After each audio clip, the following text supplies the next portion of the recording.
Game feels like it's on training wheels right now, doesn't it? Just wind. Just waiting to explode. 6,000. Raise to 6,000 total. Pass.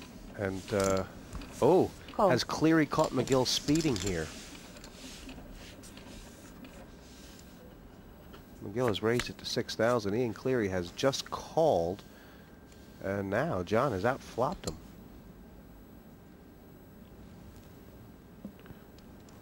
6,000. What's that bet about?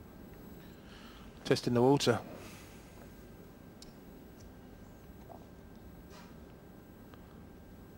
John McGill's having a hard think. Call. Yeah, he's just deciding there whether to flat call Jesse or to perhaps put a small raise in. It's a bit of a dangerous flop, isn't it? There's a lot of draws out there. I mean,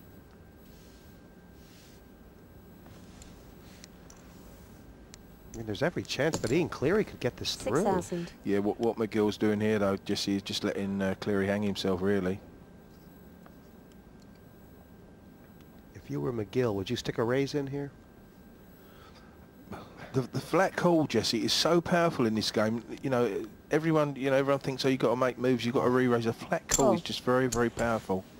John McGill feels the same way. And here comes the river. Cleary's drawn dead to an ace, basically. He is. I was going to say, what if it comes something that makes He's it got draw? involved. He's got involved now, Jesse. 6,000. That might be a bit of a defensive bet.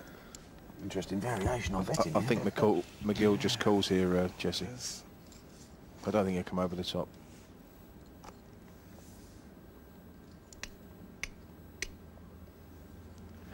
Bazard. He's watching these guys like a hawk.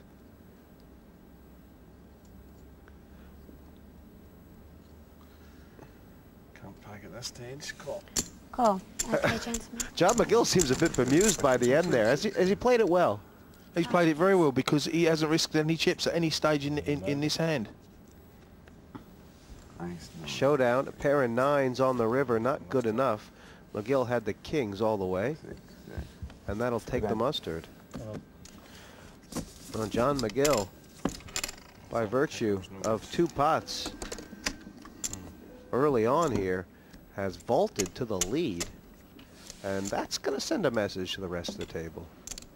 Yes, Jesse. I mean, this guy is a class act. I was out in Vegas with John McGill, and the Europeans probably had one of their worst ever years over in Vegas, and what he achieved was absolutely fantastic. Being in the limelight has certainly put the pressure on.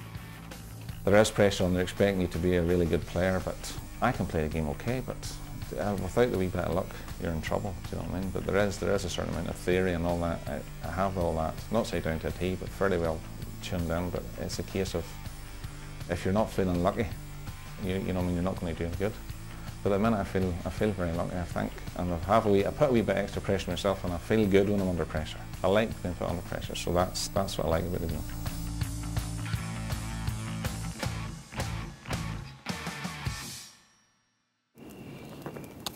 No one to play with. There's always partypoker.com. Welcome back to the partypoker.com European Open 3. And it is John McGill with the nose in front. But Bazza Hearn has the eyes upon him. It's his action. And it usually is. Pass. Been cagey so far. Pass. Pass. Hold it around here. Dave Carbotz. Raise to 4,000 total. Pass. He's managed to keep a straight face. He obviously likes the low suited connectors. Mikatantu's going to have a peek. Is that ace 10? Okay, can you just... Thank you. 10 jack, it looks like. That's understandable. Little does Tantu know what good shape he's in. It's not a bad flop for a Garbage. No, Garbage, if he bets here, it's hard for a Check. 10-2 to call. Raise. 6,000. 4 high, but Garbage is Pass. actually the favorite. And I guess if you're going to raise with hands like that, 3-4 suited, you pretty much have to bet the flop, don't you? That's it, yeah. I mean, when you come in with 10 jack and you get a queen 6-6 and the other guy's making the action, it's so difficult to call. No. If you look at the positions on the table, Dave Garbatz on the left of John McGill is probably not too upset about being able to rein McGill in there. Yeah, he can see what action McGill's going to take first before he decides what he's going to do. Here comes Greek under Call. the gun. Flip in for 2,000.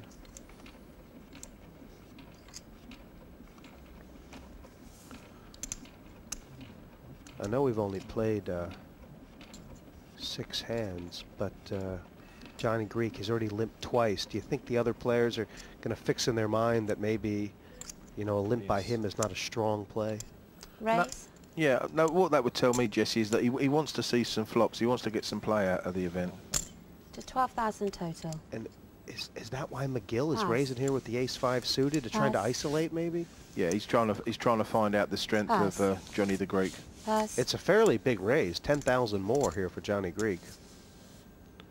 He's going to have to put this down. Pass.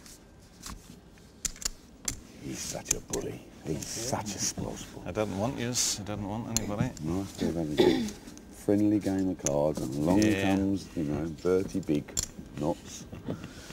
12th in the World Series, he starts throwing it around like we don't know what. It's all luck, Barry. That's what I'm saying. Don't Just a get lucky. lucky in the hand. Don't get Just a lucky over lucky 7 guy. days, do you? Don't get lucky over 7 I was days. very lucky. 12th luckiest player in the world. 1.1 million reasons to disagree with you. A lot of people say McGill was the 12th best player in the world this year. Others say he was the 12th luckiest. Call. It's a matter of opinion. Don't mention the party booker monster. Oh, I want to look back on this one. Raise.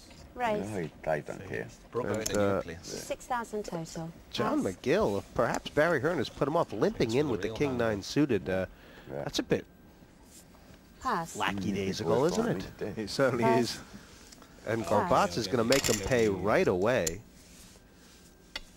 He's made it 6,000. This is unusual, this hand, Jesse. All 4 kings are out. Don't mind. You don't mind? It's 4,000. Oh my God, yeah, amazing. We're not going to be seeing a I'll king on the just see a flop. flop. Call. And I'll check on the blind. Okay, check on the blind. Dear, oh dear, not the old check on the blind routine. Oh, that's good news for McGill. Okay, to yourself. He's hit his pair. 2 9s beating the king high.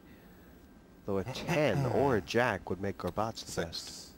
Garbatz is betting. 6,000. So that was it. You should have bet on your throat. That was. Does McGill know where he's at? He doesn't. He could put this down at this early stage, Jesse. He might not want to get involved. If he calls the first bet, you know, he's probably got to call the other 2.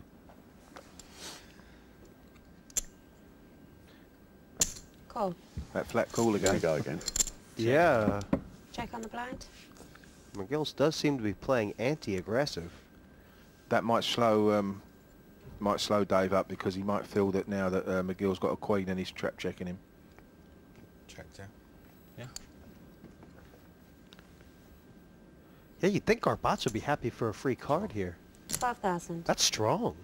McGill might pick up though that Dave is actually weak in this hand, and you know, perhaps it's a bit too early to come over the top, but he's obviously a very good reader of players.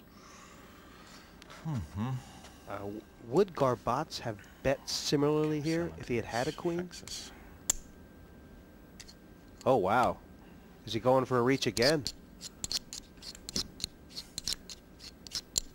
I think he knows that Garbage isn't that powerful.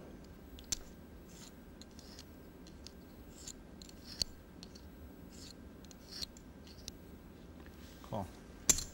Call. Well, obviously McGill's best play would have been a raise there. The call does open the door for Garbatz to get out of it here. 10 or jack is what he needs.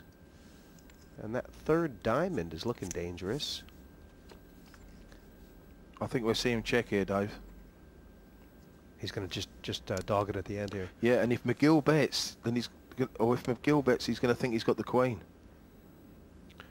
Well, this must be a defensive bet, not a value bet by McGill if he does put it in. No, I think he realises that Dave's actually put him on a queen. He's going to bet this, Jesse.